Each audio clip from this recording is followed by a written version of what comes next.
We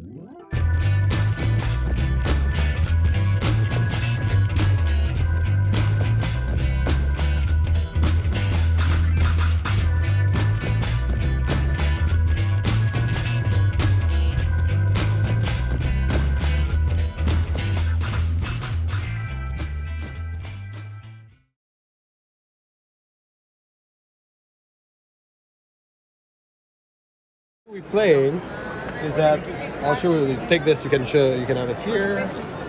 So on this card, it shows you the jackpots you need to do to reach the points that are here. So the top score you can have is 4 lucky jack that we'll put on the table to win the jackpot. So the way to do it is each player gets 7 cards.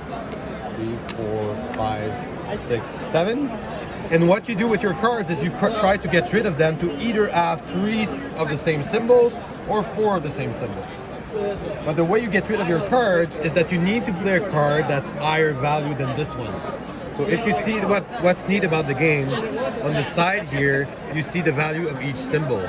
So lemon is the lowest valued one, and the jack is the highest valued one. So on my turn, what I can do, look, I have 2 jacks here, so maybe I want to do a jackpot with that one, and I have 2 cherries, so maybe I want to keep them for later.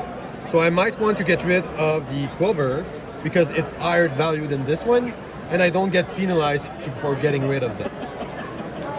But if I decide I want to keep the clover, and I want to get rid of my lemons, if I'm putting this down, I need to pick 2 more cards to add to my deck. But that wasn't so bad, because now what I have is more cherries, and maybe I'm able to get rid of all the other cards to put my cherries down. Let's say I don't want to get rid of my lemon. I just want to pick another card. If I pick another card, I can decide if I want to keep it or not. A cherry I would keep normally, but let's say I picked a lemon. I can get rid of my lemon, and the next player can decide if they want to keep that card or if they want to skip it and just play that card. So each time you get rid of a card, the player could say, oh, I'm interested in that and I want to keep it and use it later and play 2 turns in one. So the first player that gets to show a set of 3 or 4, so let's say I got rid of all this and I have all my cherries. I show this and I made the amount of points there, so that would be 4,000 points that I would add to my score sheet. There can be only one jackpot winner per round. So you decide if you want to play 3 or 5, and after 3 or 5 rounds, whoever has the most points at the end wins. So it's a very good in-between game, very quick to play, very intuitive, with a casino feel to it. So that's Lucky Jack. So this is Blast Track. This is a 2 to 6 player game. And this is a tiling game where you're trying to make the most thrilling attraction park. So the way you do it is each player has their player boards, and you're trying to maximize your roller coaster by putting certain tiles up and going down the ride to increase your score. So let's say we're the orange player. I'll put it somewhere on the park, but he goes down from the beginning up to where he is. So let's say he's here.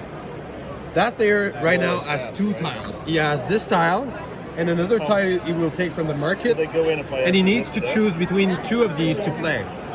So this one is a special tile. This one is a slope. So when you go up a slope in an attraction park, you go up, but you never know what's coming down. So you will take a tile from the hidden piles, you will flip it, and you don't know if it's good or bad for you. So I'm using this, putting it here, extending my slide, and since I put this slope, I will increase my score in slope on my player board. So I go from 1 to 2, and I'm increasing my score. But you know, a roller coaster can become scary, and people sometimes they don't want to go again because it's too scary.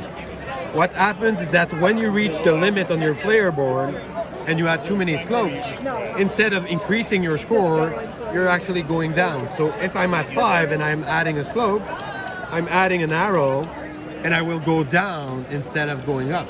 So my score will decrease.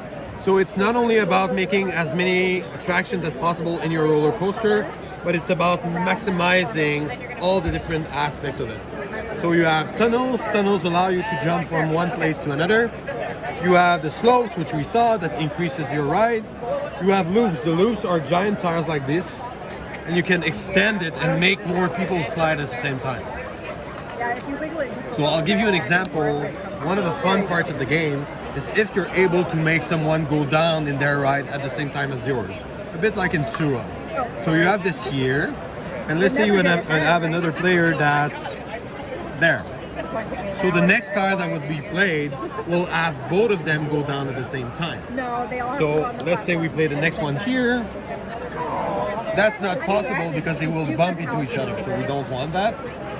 But if we do something like this, that doesn't work. Let's try this one instead, here. Now they go back in, then they're done. This one goes down here, and that one goes down there. So I'm actually helping the other player go down, so I'm increasing my point into the helping score. But the fun part of this version is that if I'm making someone slide into a way they don't want to, I can actually make them lose points. I can lead someone into a loop, and they've already maximized their loops. So instead of making points, they actually lose points. At the end, once every tile has been played, you have this huge water park, not water park, but the attraction park. You go back at the beginning here, and you count all the tiles you went through. So you're going through your ride once more, and whoever has the longest ride makes a bonus of 3 points at the end. So you count the score by counting the numbers you have on your board, plus the bonus point, and whoever has the highest score wins. So that's Blast Track. Very, very family friendly, 3 minutes. 2 to 6 players. This one is Icing on the Cake. It's a 2 to 4 tableau building game. It has a mix of, patchwork, Baron Park, Shake That City, that's new here too. So it has a bit of that feeling. But the goal is to build the best looking cake. So the way you're doing it is that you have your own plate and you're trying to lay down pieces to complete the puzzle to make the best cake. So the way you will do it is on your turn you will flip one puzzle tile and you will choose the orientation of your tile in order to cut the cake in the middle. So let's say this is your plate here. You want to have some vanilla, chocolate, carrots, so you're flipping this in order to have the pieces you need. Let's say I want to optimize it like that. I will cut the cake depending on the shapes that are here. So the first is this one. So piece 1, piece 2, piece 3, and piece number 4. You will start drafting then which piece you need. So this player will draft this one and place those pieces here to complete their cake. I'm trying to connect edges on the right spot, and I'm trying to connect the same flavors together. Once you've done 4 rounds of drafting from the middle, you will do scoring for the first round. So in the first round, you're making points for edges with sprinkles, and you're losing points if you have sprinkle inside your cake. You're also making points if you have the same flavor connected together, and the one that's connected the most, for your example, would be chocolate, will be 4 points times 2, so you will make 8 points. So that's the end of round 1. In round 2, you're switching the base of your cake for icing pieces like these. You're making your tableau in the middle the same way as we saw in the first place, and you're cutting the icing the same way and adding icing to your cake. Each time you're adding icing on the matching color, so if I'm adding chocolate over chocolate, I'm adding a little chocolate token here for extra points.